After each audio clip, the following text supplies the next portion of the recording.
The Salt Lake Temple, a sacred house of worship, standing majestically along the Wasatch Front. It is such a wonderful facility for us, such an icon. Every member of the church knows this building. An awe-inspiring symbol of the incredible sacrifice, faith, and perseverance of the early pioneers. It now stands in stately majesty as a beacon of light to all the world.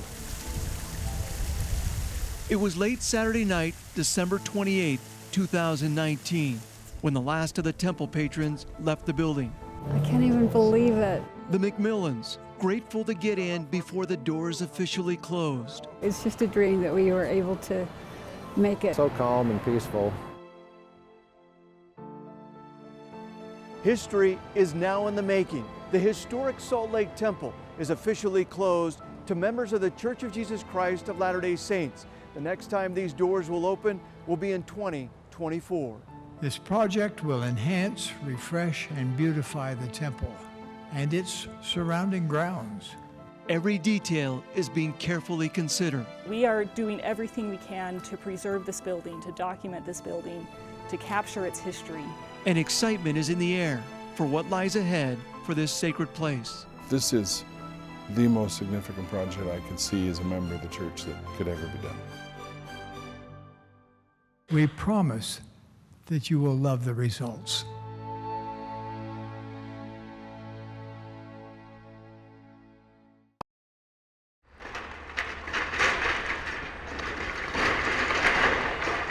Just days after the closure of the Salt Lake Temple, the church wasted no time beginning the construction process. At the start of the new year, fences quickly went up around the outside walls, mainly on the east end of Temple Square. This is a project of mega proportions, as crews have to dig down more than 20 feet to uncover the solid granite foundation below. How significant of a project is this for you personally? Personally, it's one of the most significant things in my life. Brent Roberts knows temples. He's a managing director of the Special Projects Department for the Church of Jesus Christ of Latter-day Saints and oversees the building of every temple across the world. But never before has a church undertaken a project like this. That's why the decision didn't come quickly.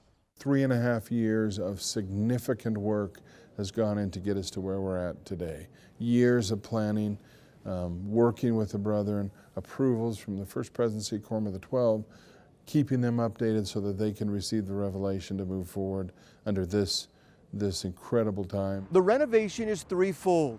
Number one, this temple needs a major seismic retrofit so it can withstand a large magnitude earthquake. In order to do this, crews will spend a year digging below the 16-foot foundation and placing hundreds of base isolators that look like giant hockey pucks between the ground and the foundation. This will allow the temple to actually move 5 feet in every direction so it can absorb shock waves. The temple walls and towers will also undergo seismic strengthening. Our schedules put this at between a 7 and a 7.5 to be able to come out of an earthquake operational. Oddly enough, the morning of March 18th during construction, a 5.7 earthquake hit Utah. The temple stood strong, but the shaking did knock away Angel Moroni's trumpet. Number two on the list, the aging mechanical, electrical, and plumbing systems all need to be replaced. 60 years old is a long time, need to be replaced, need to be refurbished. And number three, a complete makeover will not only take place on the temple grounds, but also inside the temple. Every inch of the temple is going to be somehow touched. Every inch of the building needs to be touched. That's where Emily Utt comes into play. As a church's historic sites curator, she'll be overhauling the inside of the temple. The 19th century paint scheme in this building was very colorful. The idea is to bring back that historic pioneer look of the 1800s. We want people, when they come into this building, to feel like they have entered a historic place. We want them to feel that connection to those that built it. These renderings the church released give you an idea of what it's going to look like inside. The ultimate goal for the historic building is a restoration. So you'll see in the renderings the historic paint colors based on hours and hours of analysis. That is all of the original material. That is the original plaster and the wood and the paint as much as we can. You'll also see in the renderings historic carpets, light fixtures, furniture, artwork, all of these things coming together to make this building look and feel like it did in the 1890s. To go back in time, one just needs to stop by the Church History Library in Salt Lake.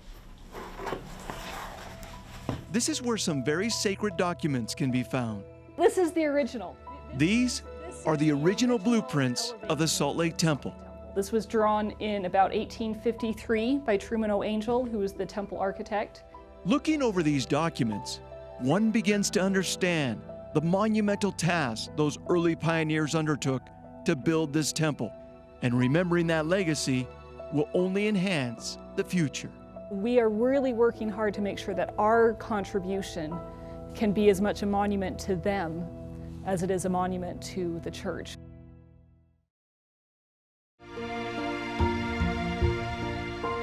July 28, 1847, just 4 days after the pioneers arrived in the Salt Lake Valley, Brigham Young walked to a section of land and boldly declared, "Here we will build a temple to our God." That was the beginning of a long and difficult, yet awe-inspiring construction project. It would take 40 years of blood, sweat, and tears, carving the massive granite stones out of Little Cottonwood Canyon some 20 miles away. Those granite blocks weighed from 2,500 to 5,600 pounds. On April 6, 1893, the temple was dedicated by then President Wilford Woodruff, the fourth temple to be completed in Utah, but the very first one to start construction. You get a feel as to the variety that we do. Bill Williams is the church's director of temple design. When it comes to the Salt Lake Temple, he says there is nothing else out there like it. Brigham Young had the vision to create an icon for the saints. And he did it something different than Joseph did in Nauvoo. He said, I don't want it to be classical, I want it to be different. Where else in the country are you going to find a six-spired temple? As crews begin to dive into this project, it becomes very clear just how amazing of a job the early pioneers did without any kind of modern machinery or equipment. And they did just such a spectacular job. As we go through it and look at it and use these details as precedent for other parts in the addition, we're just amazed at their craft and their skill. But as solid of a foundation as this temple has, it's still not built to withstand the seismic forces needed should an earthquake happen. The challenge we have is making sure that we do it right and that we make it feel, when you come in the front door of the temple, that it feels like it's compatible with that historic character that the pioneers created.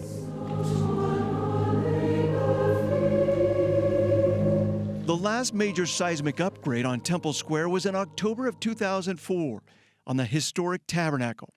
Crews worked for 2.5 years, carefully preserving the pioneer labor to retrofit that building. The last major renovation with the Salt Lake Temple was in 1962, when it shut down for nearly a year. These photographs from the Deseret News show the extensive excavations that were made around the base of the temple. That closure included new ceiling rooms, a 400-seat chapel, and underground dressing and waiting rooms. But nothing compares to what is now being done to the Salt Lake Temple. The goal here is to update but still preserve what you see today. Will it be different? I think it'll be cleaner. It'll be brighter. It'll have new paving around it, but the historic temple will largely look just like the historic temple. There's nothing like the Salt Lake Temple. Andy Kirby is a director of historical temple renovations. His first project was overhauling the historic Provo Tabernacle and turning it into the Provo City Center Temple. He's excited about the changes coming to the Salt Lake Temple, especially on the outside, where portions of the wall around Temple Square will come down, allowing for a more open and inviting view. 2 new entry pavilions will also be constructed on the north side of the temple. The formal entrance, where the recommend desk will sit, will be underneath large skylights. Patrons will then proceed down a grand hallway to the temple. And just recently, the church announced additional changes to the interior, which include more instruction rooms, ceiling rooms, and a second baptistry. The presentation will now be film only. These changes will mean the murals in the temple will need to be moved or repainted, and the cafeteria will be done away with. The existing South Visitor Center will be replaced with 2 new visitor pavilions. The hope is that during the 4-year construction process, visitors will still come by the hundreds and thousands. Temple Square, after all, is the most visited site in all of Utah. We estimate that we have about 5 million visitors a year to Temple Square. We hope during construction that will even increase. We hope that our construction will be a draw, and we are creating opportunities for visitors to come to Temple Square to see the portions that are open and also witness the construction as it goes. In fact, just days after the fences went up in January, the signs were already posted across the street at the conference center, telling people to come on in and stay a while.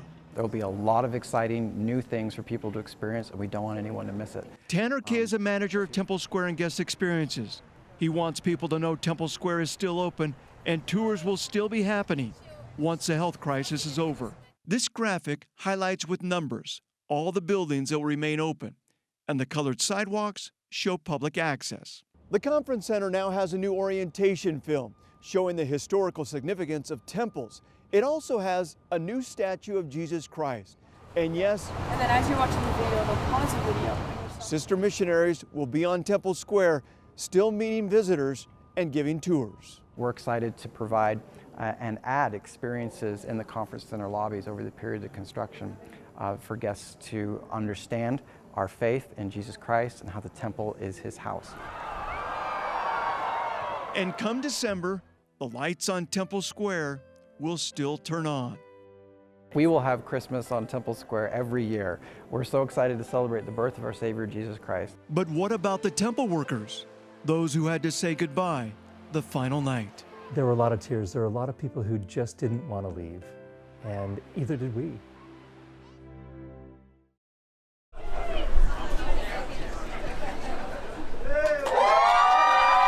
For 127 years, the Salt Lake Temple has become symbolic of Latter-day Saint weddings, so you can only imagine. We called the temple super far in advance. The number of couples that flooded in the final weekend. There were 3 slots open on this day, so it was very busy, and honestly a miracle that we got in. That's so funny. We caught up with Mike and Sarah just 9 days before their wedding at the temple, scheduled the day before it closed. Just to kind of squeeze our way in, that's kind of a miracle, a little tender mercy. Really grateful for it. 8 months earlier, Sarah was single with no marriage prospects in sight. That's why in April of 2019, when President Russell M. Nelson made the big renovation announcement, This magnificent Salt Lake Temple needs refreshing and renovation. Sarah thought her dream of getting married in the Salt Lake Temple was gone. Well, guess I won't get married in the Salt Lake Temple if it's closing by the end of the year. There's no way I'm getting married by the end of the year. I wasn't even dating anyone. I just thought, well, I guess I'll just find another temple in Utah. But the next month, Sarah met Mike. The two hit it off. I just realized, I was like, man, this is like just an amazing girl, and I'm not going to meet somebody else like her. Things moved quickly. On October 6th, Mike and Sarah got engaged. A phone call was made to the Salt Lake Temple.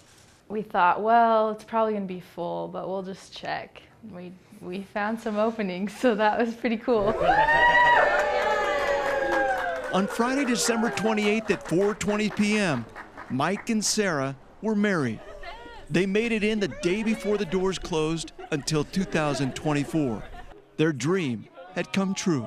Why the Salt Lake Temple? What was so special about that temple? It was kind of the pinnacle of the temples in the church, and I thought it would be really cool if I was getting married in Utah, if I could get married in the Salt Lake Temple. But this is more than just a special day for family and friends. This union inside the Salt Lake Temple is another monumental family history moment in the genealogy line of both Mike and Sarah. I understand you have a little bit of history of generations being married in the temple. Tell me about that. We can look back like vertically and see my grandparents, great-grandparents, her grandparents, great-grandparents, and it's just all kind of culminating in a cool event. In fact, Mike's ancestry line of marriages in the Salt Lake Temple goes all the way back to the early 1900s with the marriage of Byron Porter and Mary Elizabeth Robinson, who were married in September of 1904. This is us on our wedding day. Craig Tingey is Mike's uncle. He and his wife Jill also have a rich pioneer history of families getting married in the Salt Lake Temple. In fact, Jill's great-great-great-grandfather, Samuel Pridey, pictured here in this historic temple photo, was actually a mason worker during the construction. Craig's father was a temple worker for about 20 years, and his grandfather also worked in the temple. That's why the closure of the Salt Lake Temple is so tender to the Tingeys. As we anticipated this closure, I was feeling my ancestors very close, because my great-great-great-grandfather helped. He was one of the stonemasons, and just the legacy of faith that I'm blessed with. There is more. The Tingeys are both temple workers themselves, and they were there Saturday night, December 28th, as the final session came to an end. What was that like, to close the doors for the final time on the Salt Lake Temple? It was quite emotional. There were a lot of tears. There were a lot of people who just didn't want to leave, and either did we. It felt like home, and it was hard to see that come to a close. It was very tender. Especially when you consider December 28th was also the Tingeys' 35th wedding anniversary. In the process of closing the building, we were able to have just a moment in the room where we were sealed, and just reflect on that, how all this joy and happiness of our lives began at that place, in that spot. We just think of that incredible, legacy of love and faith. A legacy that will enter a whole new chapter in 4 years in what is expected to be the largest temple open house ever. I think this will be something that will draw people from all around the world.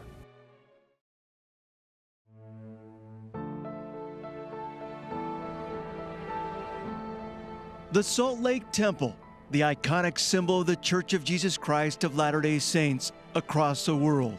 But the last time the doors opened for the general public was the day before he was dedicated, on April 5th, 1893. That was 127 years ago, and that open house lasted just one day. That's not what is expected in 4 years. Just ask church historian Emily Ott. The biggest temple open house ever. Yeah. Is that what you're expecting? I mean, it's going to be huge. Yeah, it's going to be huge. And Bishop Dean M. Davies. Will this be just one day? No. I'm not the one that makes those decisions, but I would venture to say I'd be surprised if it was less than a month. When it comes to temples, there aren't any projects bigger than this one. More complex, more impactful. It literally affects every department on the church headquarters campus. Bishop Davies is a first counselor in the church's presiding bishopric that oversees temple construction. He has 18 years of experience with temple design and construction and expects a Salt Lake Temple open house will go worldwide. I think it'll be millions, personally. Really? I hope it's millions. I think this will be something that will draw people from all around the world, not just local.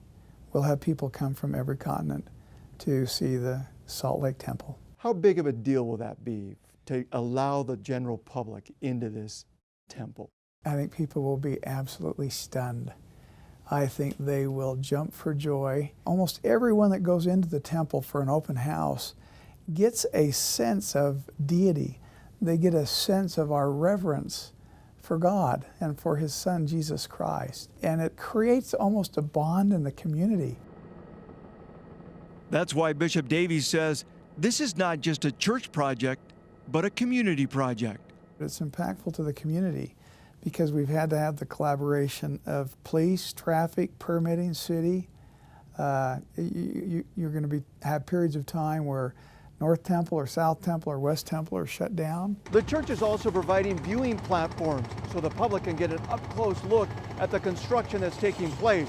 What will really get exciting is when they get down to the temple's foundation. crews are expected to find historical pioneer items in the dig. Those items will be taken over to the conference center for everyone to see. We really want people to become part of this process, we want people to come to Temple Square, and we want people to participate with us as we learn things.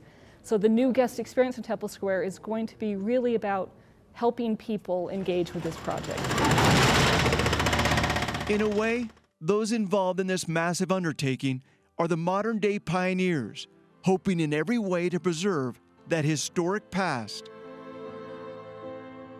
But still, with an eye on the future. I'd like to think that maybe in 100 years, when the temple is still standing, or 200 years, that they look at us and say, boy, they preserved it wonderfully. I hope that's the case. This project has changed me as a person. I think a lot more now about the things that I do, and are they of the same kind of level of sacrifice. The words of Isaiah are often quoted by church leaders when speaking of this temple. It shall come to pass in the last days that the mountain of the Lord's house shall be established in the top of the mountains, and all nations shall flow unto it.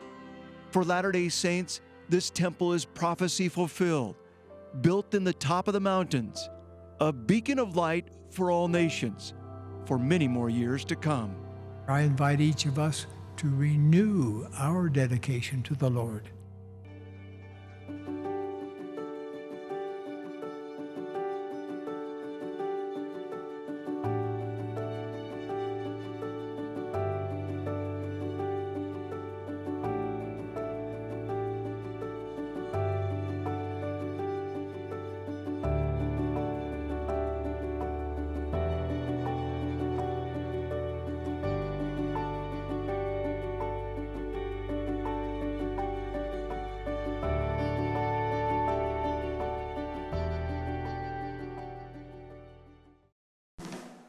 Enjoy uplifting programs anytime, anywhere you want, with inspiring KSL documentaries on the free KSL TV app.